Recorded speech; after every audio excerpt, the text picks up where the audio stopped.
And we are live.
It is 6 o'clock and time for our next Parent Academy session.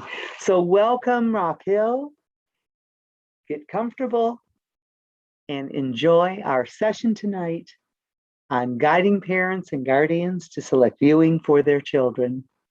My name is Dr. Nancy Turner, and I am your mental health director for the Rock Hill Schools. We also have our wonderful co-host, Ms. Cindy Taubenkimmel, and she is our director of Parent Smart. Welcome, Cindy. Thank you. Good evening, Rock Hill.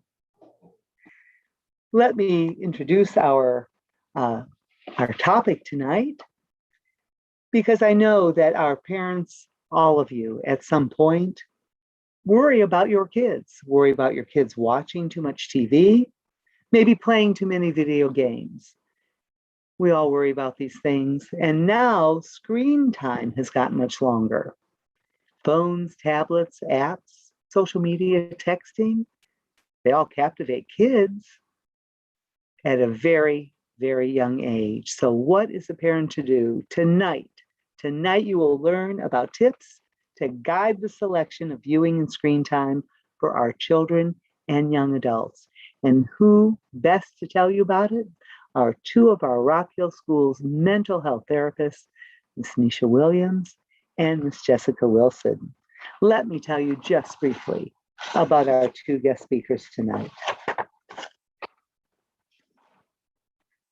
Ms. Nisha Williams, one of our Rock Hill Schools therapists, mental health therapist, currently serves Cherry Park Elementary, Richmond Drive, and Sullivan Middle School. She is a licensed professional counselor. She graduated from the University of Kentucky with her bachelor's in social work, and then from Winthrop University with her master's in education and community counseling. She has over 15 years of experience in the mental health field, working with children, adolescents, and families. She is certified multi-systemic therapist, trauma-focused, cognitive behavioral therapist, intensive trained dialectical behavioral therapist, youth mental health first aid trainer, and AS+K trainer. She also currently is working on her play therapy certification. We are so excited to have you here with us tonight and in the Rock Hill Schools. Let me also introduce Ms. Jessica Wilson. Jessica Wilson. She is another one of our awesome Rock Hill Schools mental health therapists. She serves Northwestern High and York Road Elementary, as well as supporting students at Applied Technology Center. She is a licensed master's of social worker, certified in crisis management, cognitive behavioral therapy, trauma-focused CBT, as well as youth mental health first aid. She is also working on her clinical licensure. Throughout her career, She has worked with individuals living with persistent and chronic mental illness in a psychiatric setting, as well as working with children and adolescents who have been abused or neglected. Ms. Wilson has a passion for always rooting for the underdog and hope that every individual she works with leaves with some sense of purpose and hope. Would you please welcome Mrs. Misha Williams and Mrs. Jessica Wilson. Good evening. We're going to get our PowerPoint up and going.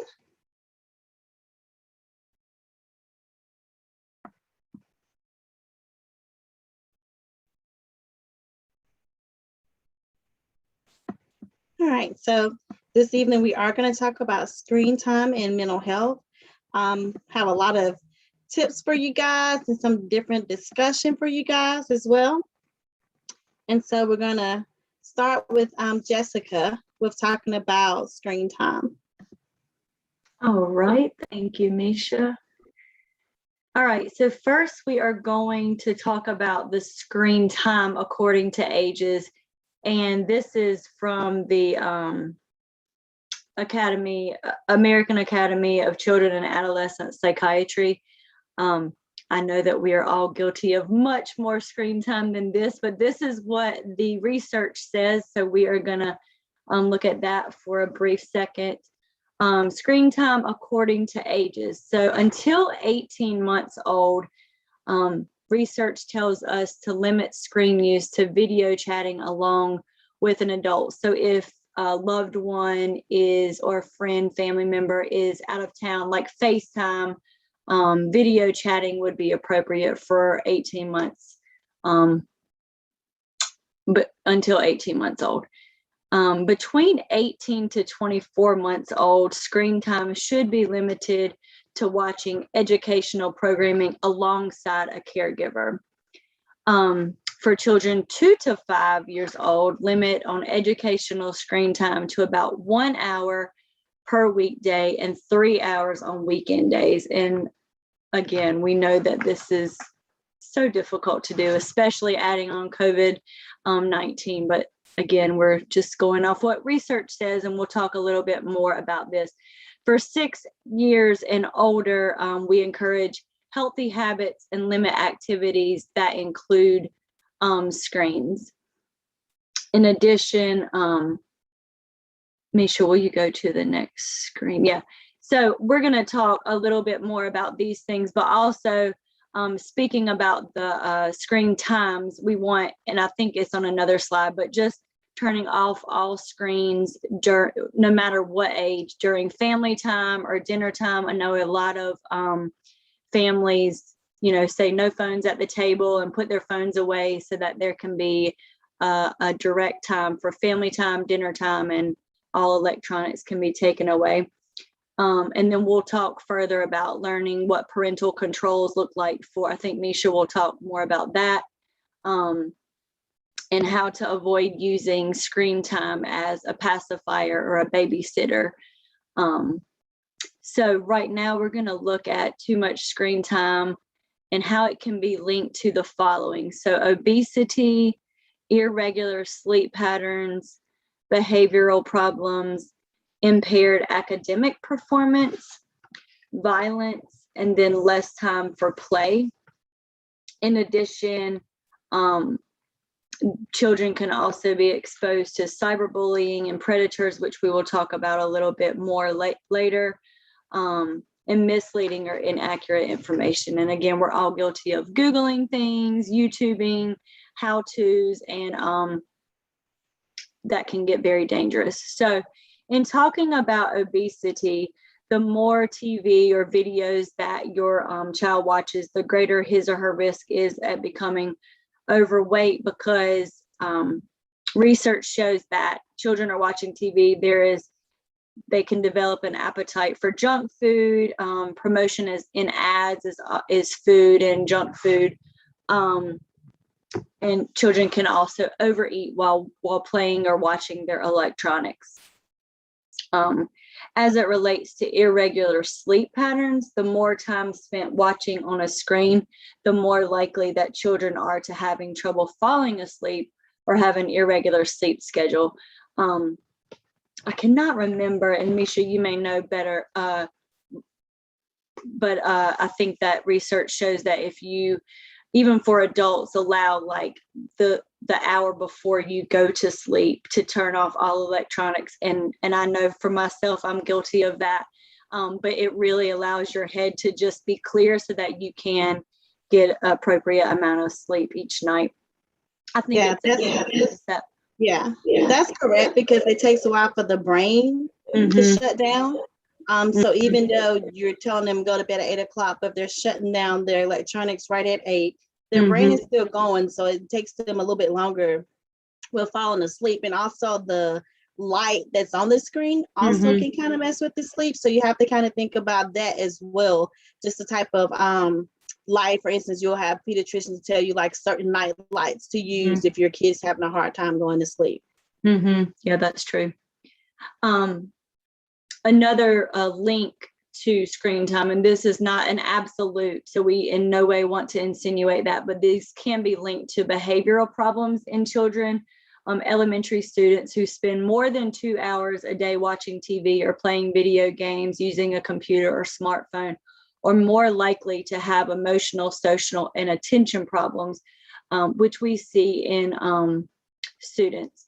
Misha will talk later on in this presentation about specific video games and specific TV shows that are negative in what these children are seeing, and can be directly linked to certain phrases they're using, certain behaviors that they are showing, and how that can be linked with too much screen time. Also, exposure to video games is linked with an increased possibility of attention problems in children. Impaired academic performance. So this goes without saying, but screens in your bedrooms tend to if children or adolescents have TVs or screens in their bedrooms, they tend to perform worse on tests than those who don't have these electronics in their bedrooms. Most likely can be attributed to, like we just referred to, not being able to turn it off even when, you know, your parent or guardian says, okay, 8 o'clock, TV is off, phone is off. If you have direct access to that, it makes it a little bit more difficult to turn off. Another link is violence. Too much exposure to violence through media can desensitize children to violence. As a result, children might learn to accept that violent behavior is normal, or is a normal way to solve problems. So that's a big one, I think, just mimicking or mocking what children see in certain television shows. I know even for my own child, watching Teen Titans, for example, has become a problem in our house because of certain things talking about death and dying, which is not something that you want your small child to hear from a cartoon, an animated cartoon. So being careful of, even though it is animated, it's not always good for children to see or hear. All right, and then of course this seems to be an obvious one, but too much screen time does equal less time for play. Excessive screen time leaves less time for active, creative play, going outside, doing all of the things that we will talk about towards the end of our presentation that we can do instead of screen time. Let's go to the next slide. All right, some simple, we say simple, but we know they are also difficult steps to reduce screen time. Like I said earlier, being able to turn off all screens during family meals and outings, leaving work at work, as difficult as we all know that it can be, turning off your computer. And I know that a lot of people work from home now, and it's even more of a challenge to turn work off when it's literally at your forefront every day. But being able to turn off, being a role model for your children, being able to turn off your phones, turning off your computers during family meals, outings, just family time in general, being able to separate those two is really important. Learning about and using parental controls, being able to set timers. There's all kinds of apps I think Nisha will go over to, but being able to really control what your child or adolescent is watching and for how long. Avoid using screens as pacifiers, babysitters, or to stop tantrums. Again, this goes without saying, but we are very quick. I'm guilty of it to myself to just, if you want to just have a peaceful dinner, you give your child the phone or the electronic because it helps you too. So we know that is a challenge for all of us. Turning off screens and remove them from bedrooms 30 to 60 minutes before bedtime. Monitoring screen time, websites, visits, and keeping the computers in a common area of your house. Eliminating background TV. What this means is just not having it on in the vicinity of your children. If the phone is off, if the TV is off, let it be off completely, not allowing them to play while it's background noise, not letting it be contradictory to playing and having creative playtime. And keep TVs, smartphones, and computers out of the bedroom, and not eating in front of the screen. Allowing your child to eat or snack in front of electronic devices increases the screen time. It also encourages just that, think of yourself when you're watching a movie, you always feel like you have to have a snack or you have to have popcorn. So the habit of eating in front of a screen teaches a child of mindless munching, which can lead to weight gain or obesity, which we talked about earlier. When your child does have screen time, try to make it as engaging as possible. So planning what your child views. Instead of flipping through channels, seeking quality videos or programming. Previewing video games and smartphone applications before allowing your child to play with them. I think we sometimes trust certain cartoon networks and certain animated cartoons, but being able to maybe view it ahead of time or kind of watching it with your child, which is the next point, watching it with your child whenever possible so that you can talk about what you see, such as family values, if there is violence in a show, what that looks like, what that means to you versus the child. If you see a junk food ad, for example, explaining that just because it's on TV and it's promoted, it's not good for us necessarily. So being able to watch and help your child understand what he or she is watching. Recording programs and watching them later, it allows you to, especially in this season of holiday, Christmas and Thanksgiving, being able to fast forward through commercials that promote selling toys, junk food, other products that kind of get your child's interest and the I want. Being able to record the program ahead of time allows you, like I said, to watch it first, but also fast forward through anything that you do not want your child watching or hearing. And then encouraging active screen time. Have your child stretch or do yoga while watching a show. Like in the classroom setting, they'll do like brain breaks. So similar to this, like the Go Noodle apps, it allows quick brain breaks, stretching, yoga. So allowing that while watching a show, challenging your family to see who can do the most jumping jacks, for example, during a commercial break, or choosing video games like the Wii has a lot of active video games, but that encourage physical activity too. Yeah. All right, we're gonna get into what are your kids watching? So as we go through this next section and kind of as we talk, think about the type of shows that your kids are watching, the type of video games that they're playing, and think about, for instance, like what the type of shows you watched when you were younger. Like Jessica, what was your favorite cartoon to watch and then your favorite TV show to watch as a teen? Probably my cartoon would probably be like the Flintstones or the Jetsons. Mhm. And we thought that the Jetsons were so far off in their thinking, and now it's like kind of our reality a little bit. Right. And then my favorite show growing up was probably Full House, Step by Step, the TGIF, all the shows on Friday nights were my favorite. Right, definitely. And so we know now TV has definitely evolved and gone come a very long way, because a lot of people now don't even look at TV regularly anymore, as far as like just kind of watching television or even cable. Cable TV is kind of winding down, so to speak, because we have so different modes of watching different content. For instance, nowadays people are streaming apps more. So you have Netflix and YouTube and Hulu. You have Disney Plus.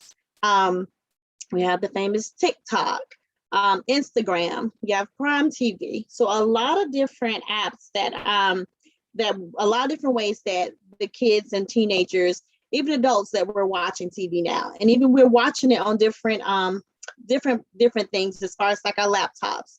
So not just on a regular TV, but kids have laptops, on your tablets, even their phones.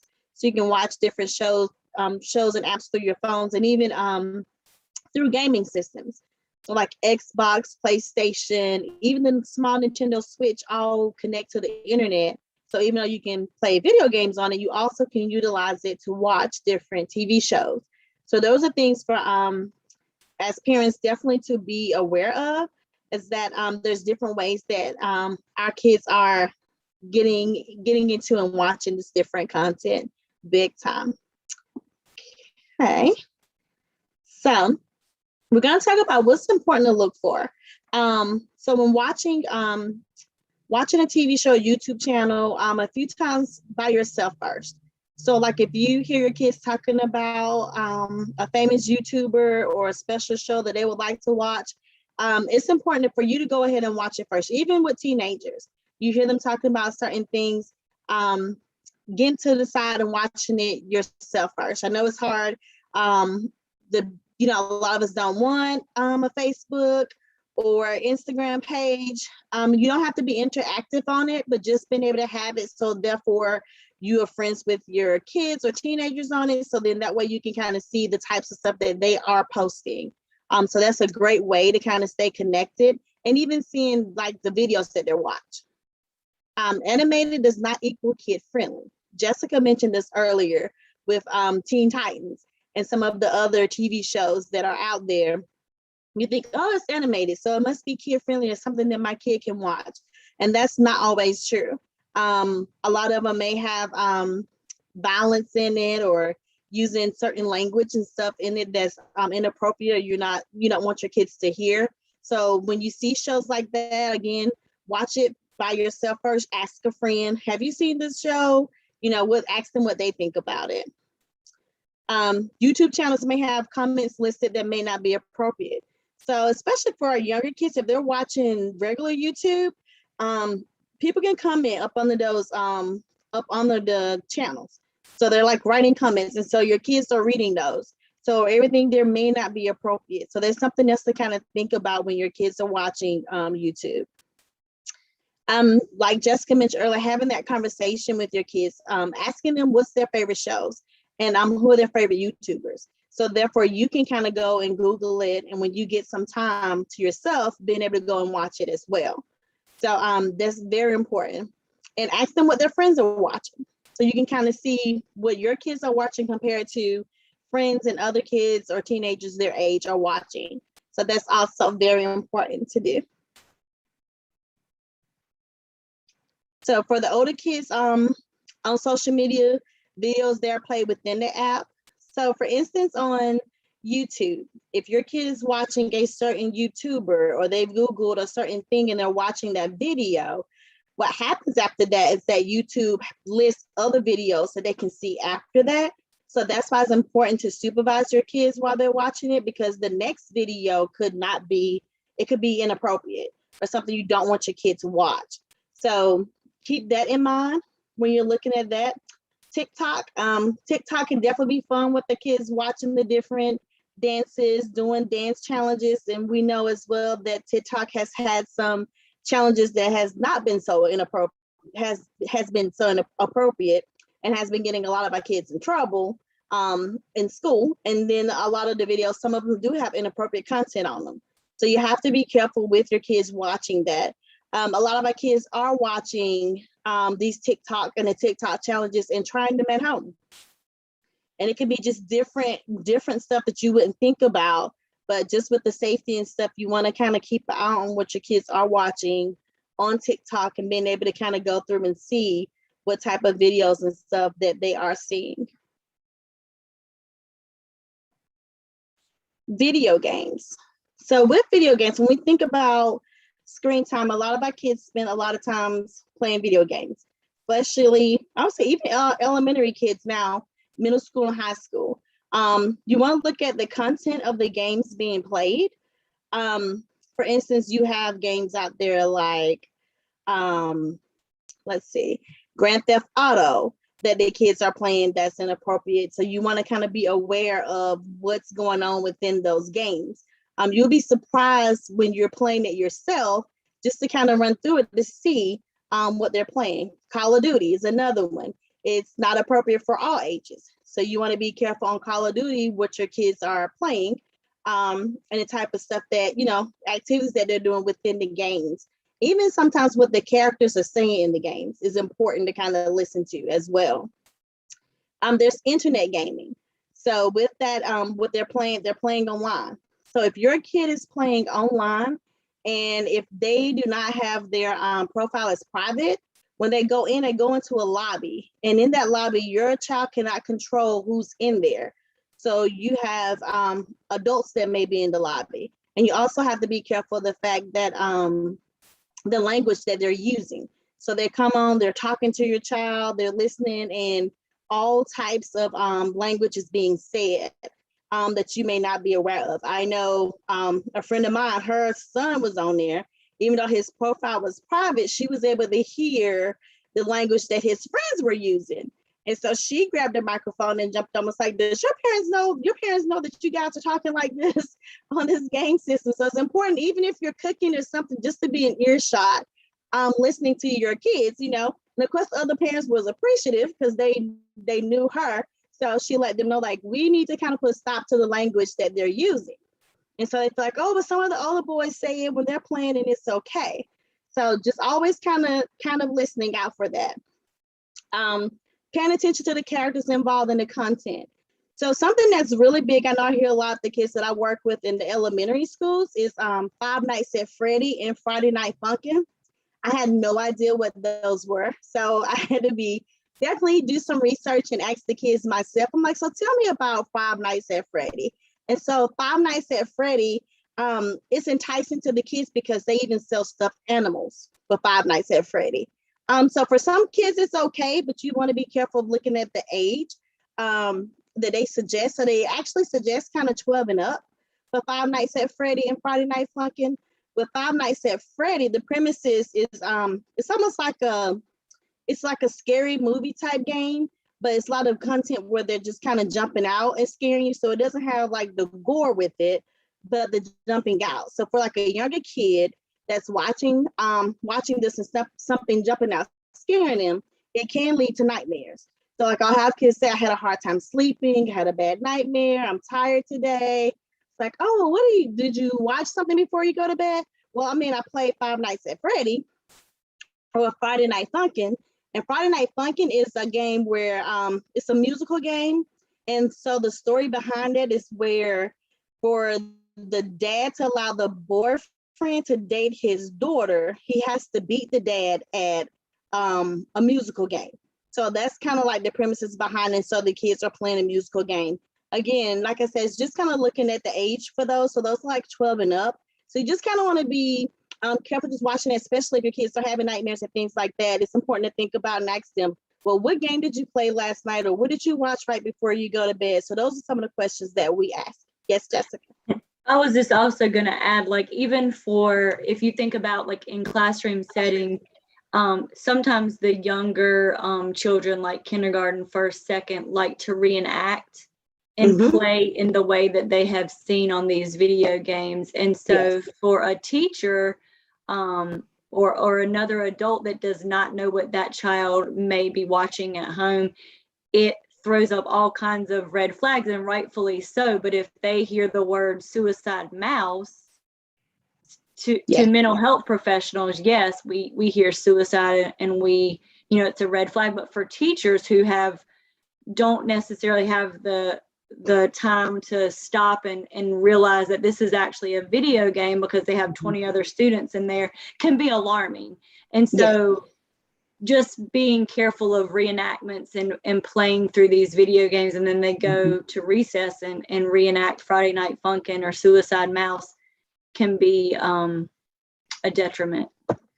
And that's actually how I learned about Suicide Mouse, was from an incident of a kid acting something out. And I was like, well, why are you doing that? And it's like, oh, I'm trying to be like Suicide Mouse. So I was like, Suicide Mouse, I'm trying to understand. And it's like, oh, let's look him up. Okay. So it swims, get on her laptop and good, because we hear Suicide Mouse, I'm very concerned, and all my red flags, and I'm very heightened and making sure that the kid I'm working with is safe. And Suicide Mouse looks just like Mickey Mouse in black and white. So for a kid, they're thinking, oh, I'm watching Mickey Mouse.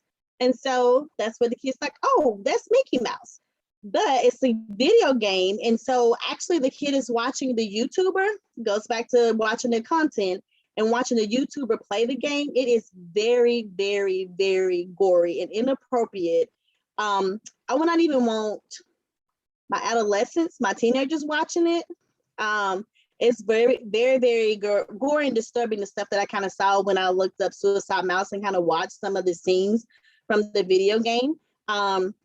With it saying Suicide Mouse is kind of, explanatory of the game and some of the scenes. So we have to be extra careful of that, because sometimes they'll use characters to pull the kids in, like things that seem animated, to pull them in and think, oh, it's a fun show.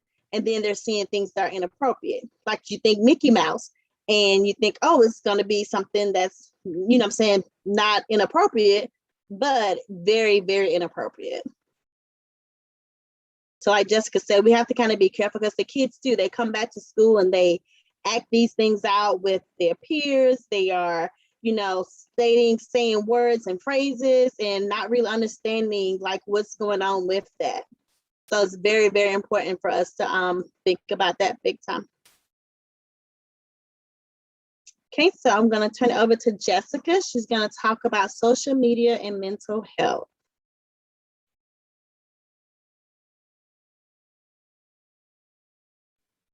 You're on mute, Jessica. Oh my gosh, I'm so sorry. Okay, can you go to the next slide, Misha, so I know where to. Perfect, thank you.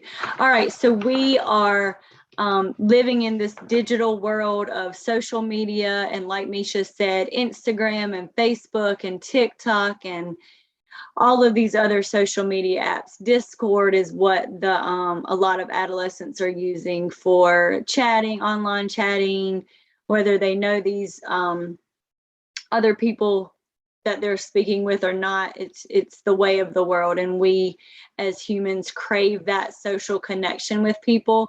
So we're going to look at some positive aspects of social media, because there can be, and there are, but also some of the negative aspects of social media, and ones that can be alarming. But in today's world, we do rely on connection and validation and those likes and hearts and emojis and all of that. But we have to be careful to not let it be a replacement for real-time human interaction, human connection, picking up the phone and calling people versus texting or chatting online. So let's talk about some of the positive aspects of social media, because I don't think that gets a lot of attention anymore. But there are some, and one of the main ones is finding new friends and communities. So think about Facebook, although I know it's like Facebook is like for our generation now and for our parents and grandparents, but think about all of the people that you found that maybe you went to high school with or college with that you may not have otherwise connected with. So that is a big one, because you can communicate and stay up to date with people that you may not have otherwise even known where they were located.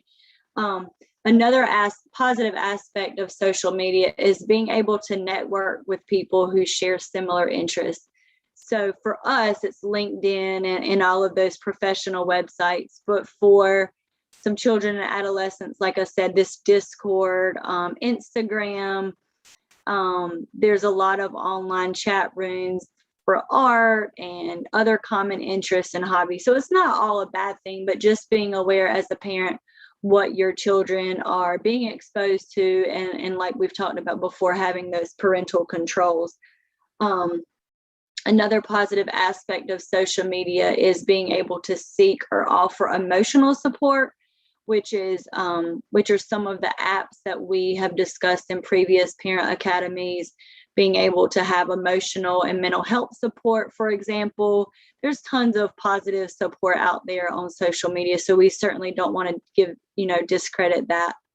And being an outlet for creativity and self-expression is certainly a positive aspect of social media.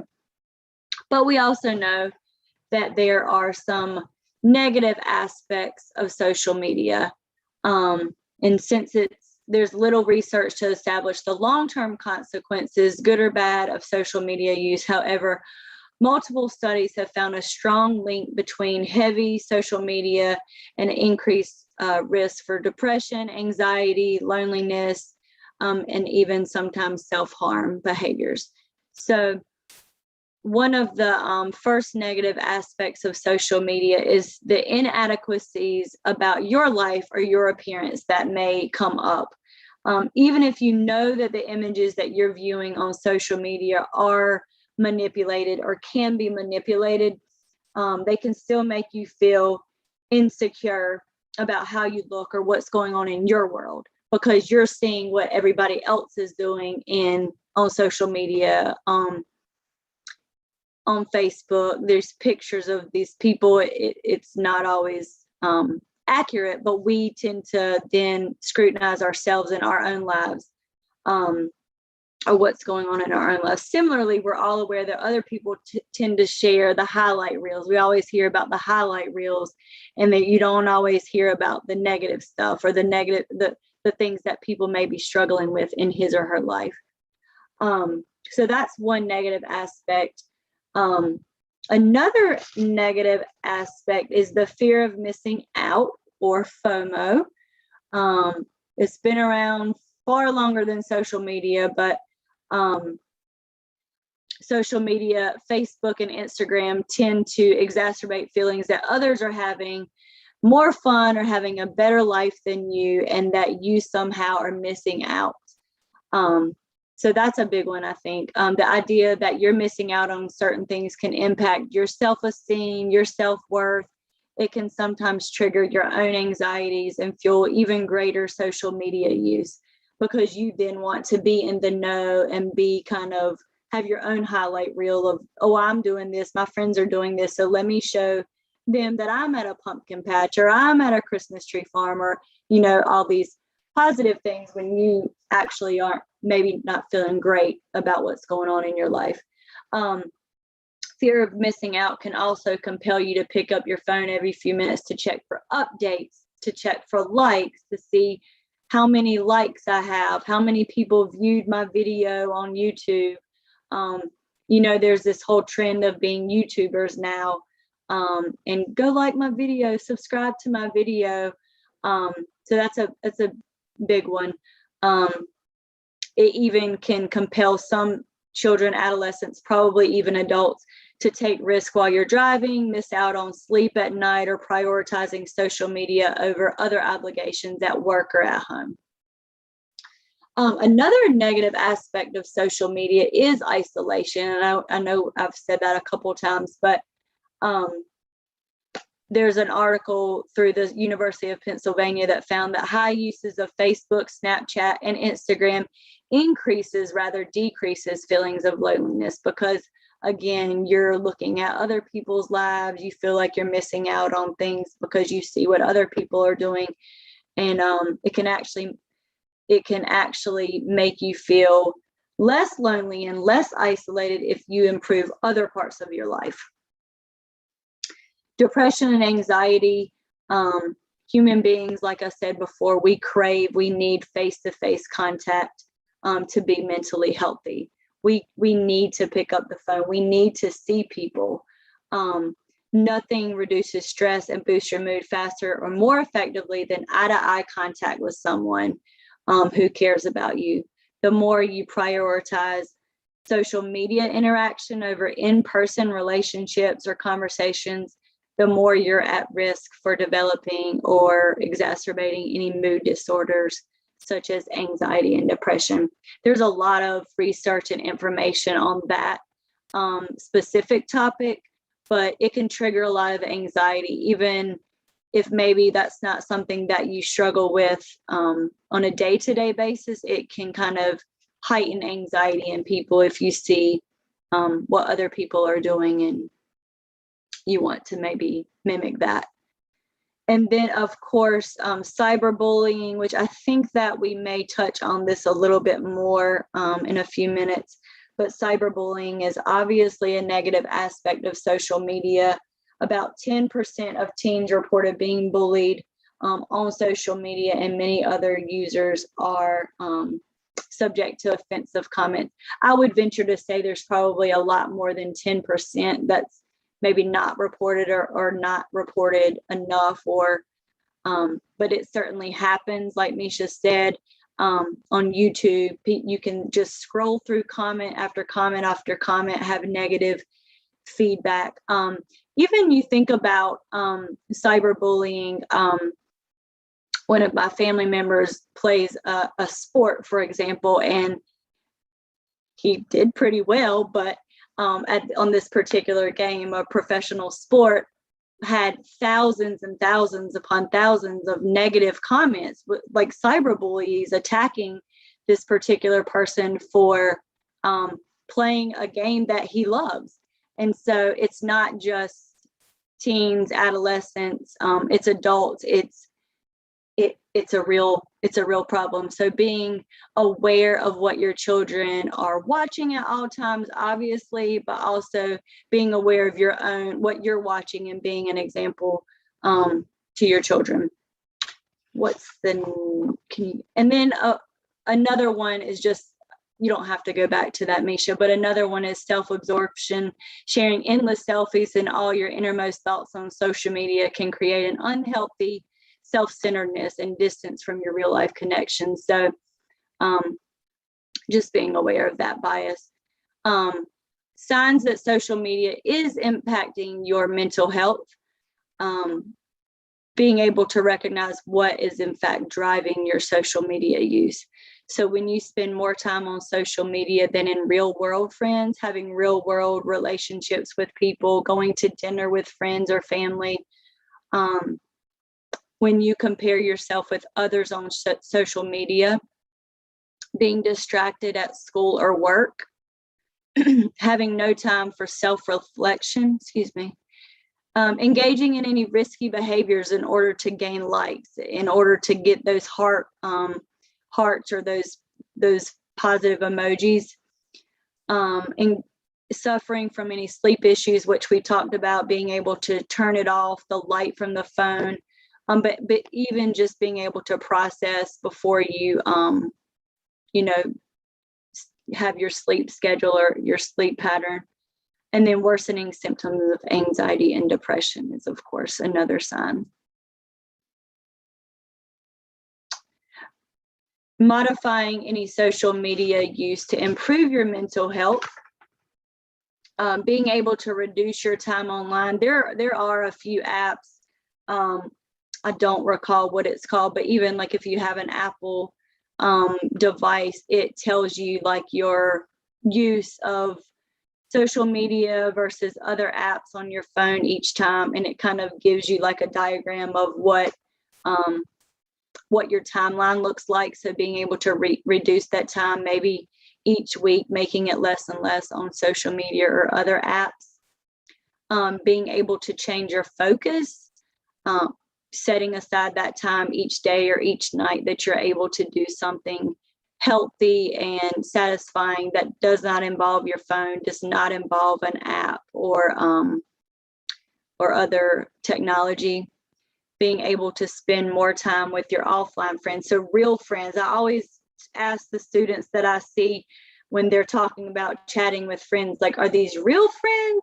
Like, are these people that you have met before? Like, do you plan on meeting them, or are they like far, far away in cyber world? And 9 times out of 10, it is friends that they will never ever meet, which is scary because of all of the dangers of the internet. That's probably the scariest one, not knowing who these people actually are.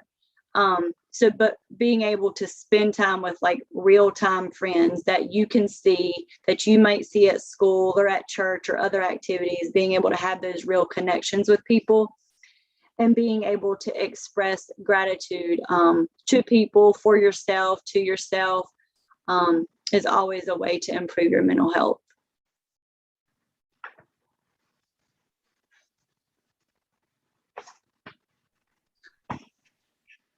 Okay, so we're going to talk about some parental controls. We know as parents, grandparents, caregivers, it's hard to be right there with your child all the time, 24/7. That's just kind of very a difficult task. So we're going to give you a few tips on that, and just some alternative ways of viewing the different shows. So what we talked about before, just talking to your child about what they're watching and online safety. So you want to make sure you have that discussion with your child. Creating profiles for your children on streaming apps that limits what they can see. So like on the Fire Stick, for instance, with Netflix, you can have everybody in your family can have a different profile. And so therefore, when your child is clicking on their profile, it's going to limit what they can see. If you have it under a kid's profile, then it's going to show them the shows pertaining to them being just, kids. So doing that on the streaming apps helps limit what they can see. YouTube Kids. So with our elementary kids, instead of allowing them to be on regular YouTube, they have the YouTube Kids channel that they can be on. And so that also will help as well with kind of eliminating or at least reducing some of the negative stuff that they may see or anything inappropriate. Changing your television settings. Now a lot of TVs, I think it's like 2013 and up, have V chips in them, which is a chip that kind of makes it where you can kind of change what your kids can and can't see. So it kind of blocks out things based on the ratings. So that's something that you can do as well on your television sets to be able to kind of reduce that. I know a lot of times, even with your cell phones, with setting up apps, you can have an app to where your child is up under you, and then that way you can limit what they can see and can't see. You can put in where anything that's inappropriate, or if the rating is a certain rating, they cannot access it. So those are definitely things that you can put into place to kind of help with reducing them seeing some of those shows. So the TV rating guides, you can use that definitely. So all the shows have a TV rating. This is the TV rating guide to kind of show you what is appropriate or not appropriate for your child. Then our next page is the rating for apps. So like all the apps have ratings as well. And a lot of times you don't think about that as much or see that as much, but like C is for early childhood, E is for everyone. So just kind of looking at that. And even the games, video games have apps, have ratings on them as well.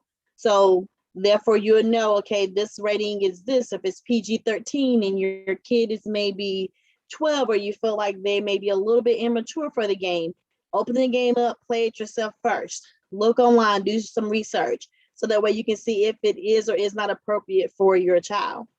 So making sure that we kind of know that information and know the different ratings for that. Like I said earlier, just kind of linking your child's account to yours so you can control the settings. You can control what they watch. You can control the how long they watch it. Like Jessica said, I know on my phone with my kids, I can see their graph of how long they've been on certain apps, so I can know like what they've been on. I control when they want to download an app to their phone. They have to ask for permission, so it sends it to my phone, and I can preview the app before I give permission. So those are different things that you can definitely do. Just to help safeguard your kids. Like I said, we can't be there 24/7, but that's definitely a tip to kind of help out. And there's apps that you can install on your child's device to monitor it. Some of these do cost, some of them are free. Bark costs, but it's one of the top ones that's on there as far as like controlling what your kids can and cannot see, and for you to be able to get a report of anything that they're viewing. Norton, we think about Norton as protecting like our laptops and computers, but they also have an app in place to do the same thing as Bark. ESET is another one, and MSpy. So those are a few that they have out that will help you monitor what your kids have on their devices. And I say monitoring their devices, looking at their cell phones, their tablets, and their laptops are different things that you can kind of put controls on. And so we want to talk about alternatives to screen time. Big thing here, holidays are coming up.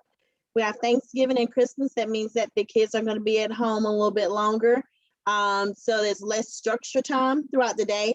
One thing you can do is start planning now, but putting things into place, having activities, have you some coloring sheets or other things in place, looking online to kind of see if they are going to be watching TV and controlling. You can kind of plan some different things. For instance, they can take virtual tours. That's been something big that's come up during COVID. I've even kind of looked at some of them, they're really neat. So like the kids can kind of tour other countries, certain cities in other countries virtually on the computer. So there's a lot of different activities and things that they can do. Some places have camps that go on, especially during Christmas break, because we're out of school a little bit longer, that you can kind of put your kids into. Look at family members and friends, pair up to see who can take the kids to the park this day for a few hours or that day to get them out the house and away from screen time. Arts and crafts. So those are definitely something good you can kind of go to. Dollar Tree has awesome arts and crafts section. They have expanded even more now. And so looking at the arts and crafts section, they can kind of do at different activities. Pinterest is awesome. You can go on Pinterest and come up with a list of activities and things for your kids to do while they're at home. Playing different board games. That's always fun. Different, they're probably like, oh my gosh, this is ancient compared to the Xbox and the PlayStation games. But it can be a lot of fun because they're competitive. They'll still be competitive with board games. Card games are the same way. Kids love a good game of Uno. Pro-social activities, including sports. Getting them involved in sports, whether it's in school or out of school. I have a lot of kids say, yeah, I want to play sports, but not on a competitive level where I'm in school. So there's a lot of churches that offer different sports. The city of Rock Hill, I think they just kind of closed up their signups for winter basketball, the YMCA. All of them have different things that your kids can get involved in. Sports is not for everybody.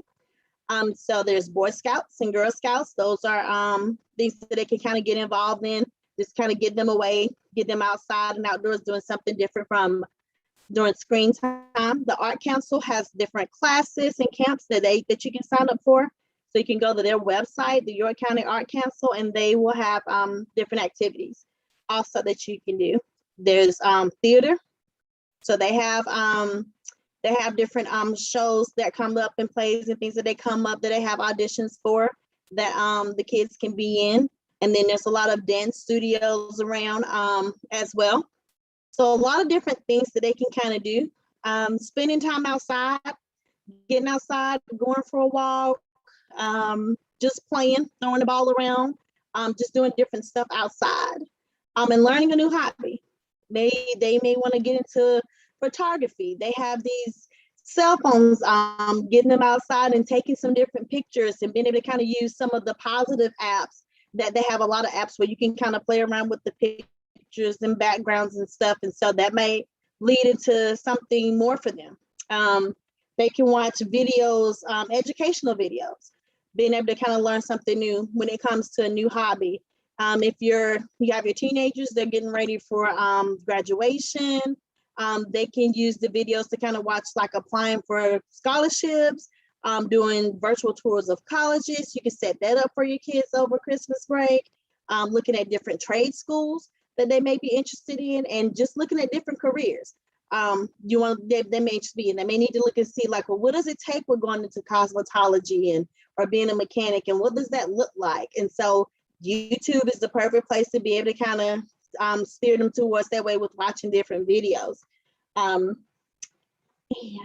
Jessica, would you like to add anything to the alternatives to screen time? Yeah, I would just like to say, even here locally, like I know some of this costs a little bit of money, but like the ice rink downtown is going to be opening at Fountain Park is a great activity, like a fun family activity.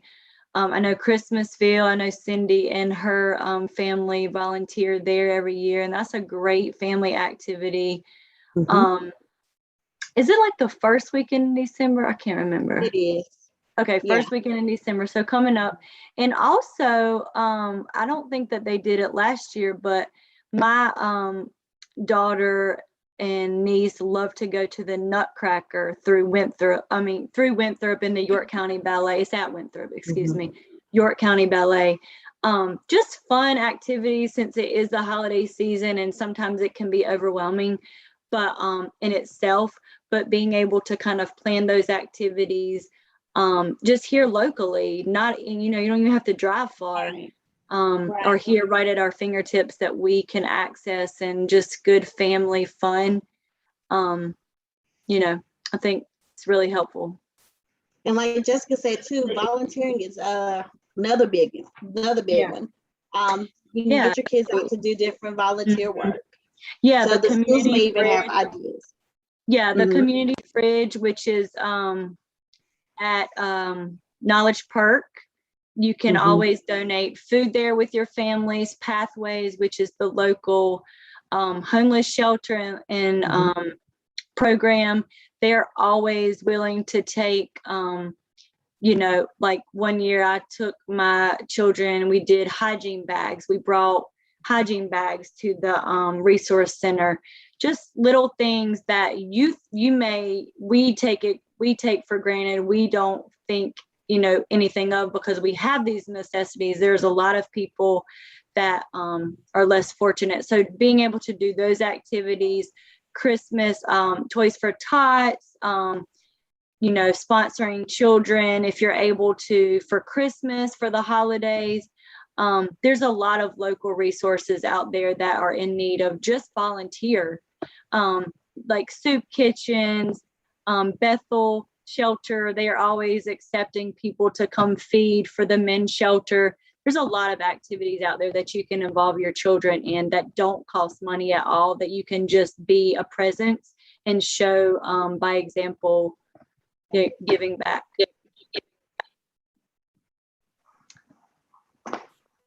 All right, we're going to turn it over to Dr. Turner. Wow, so much information and so insightful. I love all of the recommendations about the ratings. Well, I have some questions because I probably represent more of the grandparents who are watching. And let's go back. You mentioned TikTok. All right, I have seen lots of TikTok and I'm just watching TikTok. Is that an interactive? Is that something the kids watch? You mentioned competitions. I've heard about some of the appropriate competitions, but help me understand about TikTok. It's not interactive per se. They can leave comments, but it's where the kids may record a video of themselves and then they upload it to the site, and then they can watch other videos and then people can comment on them. I see. All right. So that's where that competition came in and continues to. All right. I was unclear how anyone would know if indeed they wanted to do something that was either appropriate or inappropriate. All right, I'm going to ask a few things, Cindy, and I'll bet you have some questions too. The V chips. I never heard of that. I learned so much tonight. It's so exciting. Does that cost money, those V chips? No, that's just something that's installed into your TV. So I think it's like 2013 and up. That's something that's already installed into your television set. Just kind of have to go to your settings to look at setting up the settings for your kids. All right. All right. So that should be there in the settings. The I rating. had never heard of that before either. Cindy? Okay, go on. Yes. I'll be No, I was quiet. just saying I hadn't heard of that before either. So that's a new one for me too. Yeah, but if that's accessible, because many people have TVs that are 2013, and newer. So that is wonderful. I had not seen those ratings. So remind us how our parents and guardians can find out what the different social media, how they are rated. Remind us about that. So like on the bottom of like shows, whether it's a streaming show like Netflix or something that's on cable, like in the bottom right hand corner, they'll have like your rating on it. On the video games and stuff, it's either on the, I think most of them are on the front, so it's on the back cover. I think majority of them are on the front cover, in the bottom. And then for the apps, same thing. When you look up an app, it'll have that rating on there. All right. And so that might even be something to teach our children and young adults to look at that too and have that discussion about what does that mean? What is mature or all those different ratings mean? Along that line then, how often do we have these discussions with our kids? How young do we start? Help our parents understand that. Super early. Like I have it with my kids when they want to watch certain shows when they were younger. And I was like, well, you see, it says, I'm like, is that rated E? Is that PG-13? It's like, oh, it's PG-13. It's like, well, gotta pick another movie. They're older now, and so they know, like, okay, is it rated MA? So they know early on that I look at the ratings, and then like right at 13, I'm like, let me watch it first to make sure that it's something that is appropriate. Yeah, and I think also too, just to add to that, just not being afraid is probably the wrong word, but not being afraid to look at the apps on the phones and being able to even just check on like text messages and comments on your kids' Instagram posts and all of the, just looking through to make sure that nothing's kind of going off into left field, being able to read through those and kind of navigate what your kids are seeing, and not just video games and social media, but just like their own comments to other people versus what's being sent to them. Just being constantly checking devices, checking phones, clearing apps, looking at what they're posting on TikTok, looking at what's being posted on Snapchat, and just being aware and not covering your eyes and pretending like it doesn't exist. I agree. You mentioned something that I think is so real and in our faces that we may even have to do a whole nother segment, is that fear of missing out, that FOMO. I know I see it middle school, high school, I see it in adults all the time, where even you go out to restaurants, the adults, they just have their whatever, their tablets or their phones or whatever and there's no conversation going on because they've got to check back into whatever social media it is, so they're not missing out. And we're seeing that truly as young as in elementary school. How do you recommend, and if we need to just do another session on this, because I think this is really pervasive with just what's going on in society. Is there something our parents can talk to our kids about, particularly the teenagers? I don't mean to put you on the spot. Well, I mean, we can certainly go more into it in another topic, but I think that just instilling those values and that self-worth in our own kids and allowing them to see, we can tell them all the time, but allowing them to see for themselves that they're worth more and they are more than those likes or not enough likes or the tags and the pictures and all of that, making sure that they always know that they're more important than that app or that video or those likes. I think that's the biggest thing, is their own self-esteem, being okay with who they are, aside from all of the likes, aside from how many views you got. But that's a real thing. I mean, there are kids out there who really believe that they're going to be YouTube stars and they're going to be these YouTube sensations and bloggers. That's a trend now, right? These bloggers. And that's okay. But being able to recognize I am who I am without this, and, just instilling all those values in them so that it doesn't become troublesome. Excellent point. Cindy, anything else you'd like to say or ask? I was just going to say that, sometimes the best thing is getting back to basics too. And the family meal and phones down, in our adult ed classes, what they used to do is put their phones in a basket, but they could concentrate on what they needed to concentrate on.